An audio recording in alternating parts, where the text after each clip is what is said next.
नमस्कार दोस्तों, मैं विकास शर्मा। मेरे इस YouTube चैनल एस्ट्रोलॉजिकल फैक्ट्स में आप सभी का स्वागत है।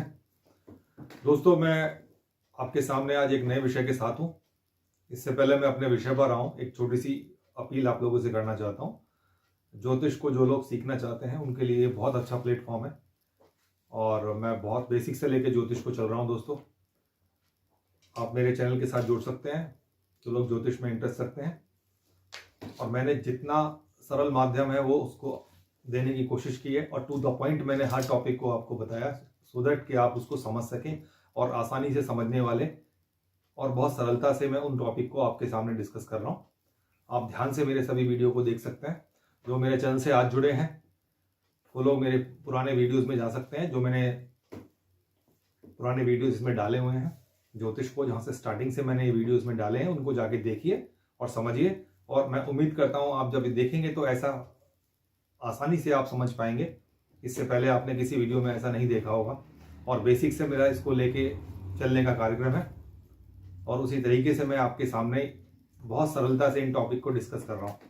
आपको बस जैसा मैं बताता हूं उसको ध्यान से सुनने की जरूरत है, उसको नोट डाउन कर सकते हैं। चलिए मैं अपने टॉपिक पर आता हूं। जो आज का टॉपिक है दोस्तों वो है friendship and enmity among planets.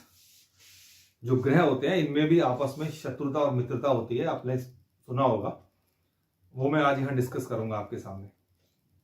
चलिए, सबसे पहले मैंने यहां एक दो टेबल बनाई है,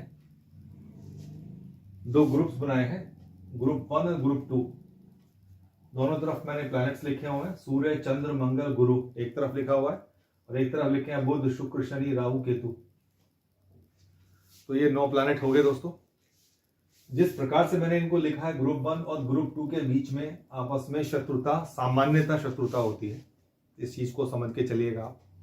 देखिए, ज्योतिष में मैं जो बता रहा हूं ये बेसिक पार्ट है और इंटरप्रिटेशन में ये सब काम में आने वाली चीजें हैं। जब ज्योतिष का चार्ट हम एनालाइज करते हैं, इंटरप्रेट करते हैं, तो ये सब चीजें समझने वाली चीजें हैं। तो इन जनरल मैं आपको जो बता रहा हूं आप इसको इस तरीके से ही समझिएगा, तो आप में कभी कंफ्यूजन नहीं आएगा। तो ये दो टेबल में सूर्य चंद्र मंगल गुरु, इनके ऑपोजिट जो दूसरी टेबल है बुध शुक्र शनि राहु केतु, यानी इनमें आपस में शत्रुता है। यानी ग्रुप 1 के जो ग्रह हैं वो ग्रुप 2 के ग्रह के साथ में शत्रुता रखते हैं, और जो ग्रुप 1 के अंदर जितने ग्रह हैं इनके बीच में आपस में फ्रेंडशिप है। उसी प्रकार ग्रुप 2 में जो प्लैनेट्स हैं उनके आपस में खुद में जो ग्रह आते हैं ग्रुप 2 के अंदर वो आपस में एक दूसरे के मित्र हैं।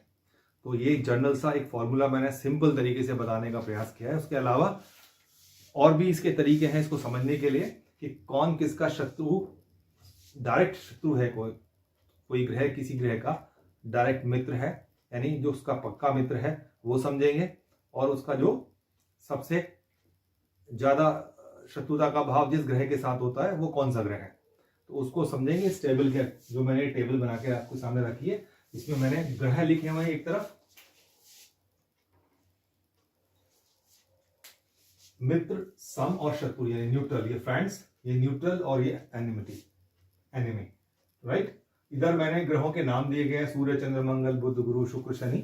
राहु केतु को नहीं लिया इसमें इन जनरल। राहु केतु का जो मेन एनिमी है वो सूर्य और चंद्र, जो इनको ग्रहण लगाते हैं, तो ये ऑब्वियस है, इसलिए राहु केतु केवल ब्लॉक मैंने बॉडीली प्लैनेट्स इसके अंदर लिए हैं, तो वो उसको हम समझते हैं। देखो, 3 मैंने आपको बताया, 3 मैंने टेबल्स बनाई है मित्र सम और शत्रु वाली। तो सबसे पहले मैं सूर्य की तरफ आता हूं दोस्तों।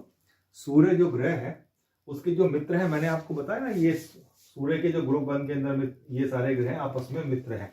तो सूर्य का जो सबसे क्लोज फ्रेंड है वो कौन है? चंद्रमा। सूर्य को राजा की उपाधि दी गई है, चंद्रमा को रानी की उपाधि दी गई है। तो सूर्य का सबसे क्लोज फ्रेंड है चंद्रमा। चंद्रमा के बाद गुरु और उसके बाद मंगल, ये सूर्य के मित्र हैं। और बुध सूर्य के लिए सम होता है। ये मैं आगे बताऊंगा कि बुध को सम क्यों कहा गया है। जब आगे हम एस्ट्रोलॉजी में एडवांस क्लास में जाएंगे तो मैं आपको बताऊंगा कि बुध को सम वाले, न्यूट्रल वाले उसमें क्यों रखा गया है, टेबल में क्यों रखा गया है, राइट। और उसका जो शत्रु है वो शत्रु है शुक्र। सूर्य का जो सबसे बड़ा शत्रु है वो है शुक्र। उसके बाद शनि भी शत्रुता में आते हैं। उसके बाद सेकंड आता है ग्रहों में चंद्रमा। चंद्रमा की जो सबसे क्लोज फ्रेंड है वो है सूर्य और बुध। ये 2 ग्रह जो हैं चंद्रमा के मित्र ग्रह कहलाते हैं, और बाकी जितने भी ग्रह होते हैं मंगल, गुरु, शुक्र, शनि, वो सब न्यूट्रल में आते हैं, सम में आते हैं। चंद्रमा का कोई शत्रु नहीं होता, चंद्रमा की सबसे मित्रता होती है। इसलिए चंद्रमा के लिए, यानी चंद्रमा जब अपने बारे में सोचता है तो उसका कोई शत्रु नहीं है, उसके सब मित्र ही हैं। 2 उसके अति मित्र कहलाते हैं, और बाकी जो ग्रह हैं वो उसके सम ग्रह कहलाते हैं। वो किसी से भी शत्रुता का भाव नहीं रखता। तो आपने समझा। अब हम मंगल की तरफ आते हैं, जो कि एक उग्र प्लैनेट है। मंगल के जो मित्र हैं वो सूर्य, चंद्र और गुरु हैं। ये 3 उसके मित्र ग्रह कहलाते हैं, जैसे मैंने इस टेबल में आपको बता चुका हूं। और समता किसके साथ है? बाकी जो ग्रह हैं उनके साथ उसकी क्षमता है, यानी शुक्र और शनि उसके लिए न्यूट्रल ग्रह हैं।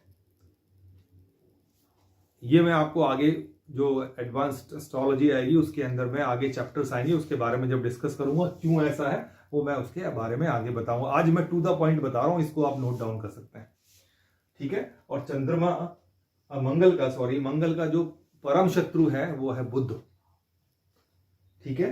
अब आते हैं बुध के ऊपर। बुध ग्रह के जो मित्रता है वो सूर्य के साथ है, क्योंकि बुध हमेशा सूर्य के साथ ही रहते हैं। ये आपने देखा होगा, बुध सूर्य से बहुत कम ही दूर जाते हैं। एक घर का डिफरेंस हो सकता है, अगर होता है तो। इन जनरल 90% जो चार्ट्स होते हैं, कुंडलियां होती है, उसमें बुध और सूर्य एक साथ ही किसी घर में बैठे होते हैं। तो बुध के जो परम मित्र हैं वो सूर्य हैं और शुक्र हैं। सूर्य और शुक्र। और बुध के लिए जो समता वाले ग्रह हैं, न्यूट्रल ग्रह हैं, वो कौन कौन से हैं? मंगल, गुरु और शनि। और जो बुध का शत्रु है दोस्तों वो है चंद्रमा।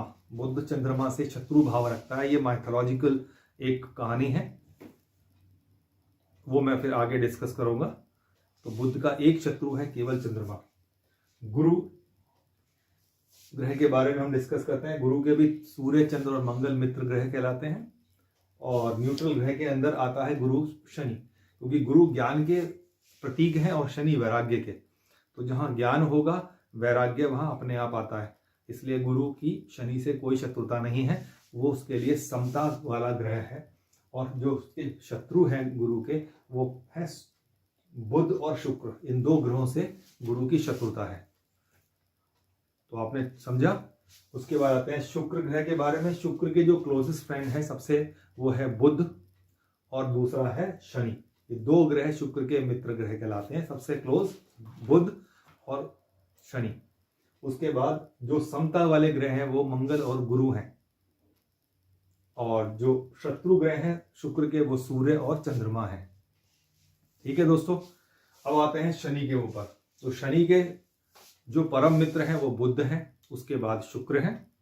और शनि के लिए जो समता वाला ग्रह है, वो जैसे गुरु के लिए शनि सम था, इसी प्रकार शनि के लिए गुरु सम है।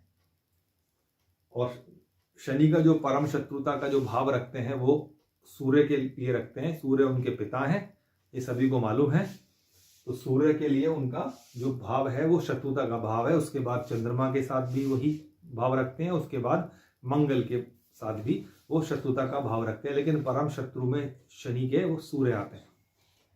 जब सूर्य और शनि साथ में होते हैं तो शनि सहज नहीं होते वहां पे। तो आप लोगों को मैंने ये बहुत सरलता से बताने का प्रयास किया। उम्मीद करता हूं आप लोगों को आज ये समझ में भी आ गया होगा और आप लोग ने ये देख भी लिया होगा। तो आज का जो मैं आपको होमवर्क दे रहा हूं वो यही है, अपनी अपनी कुंडलियों पे जाके देखें कि कौन सा ग्रह किसके साथ बैठा हुआ है, उनके बीच में आपस में क्या फ्रेंडशिप है, क्या एनमिटी है, ये आप उसमें जाके देख सकते हैं। दोस्तों, मेरा ये वीडियो आपको कैसा लगा, मेरा ये पढ़ाने का ढंग आपको कैसा लगा? अगर आपको ये अच्छा लगा तो मेरे वीडियो को लाइक कीजिए, शेयर कीजिए, और जो कुछ कमेंट्स है वो आप कमेंट्स बॉक्स में जाके मेरे को बता सकते हैं।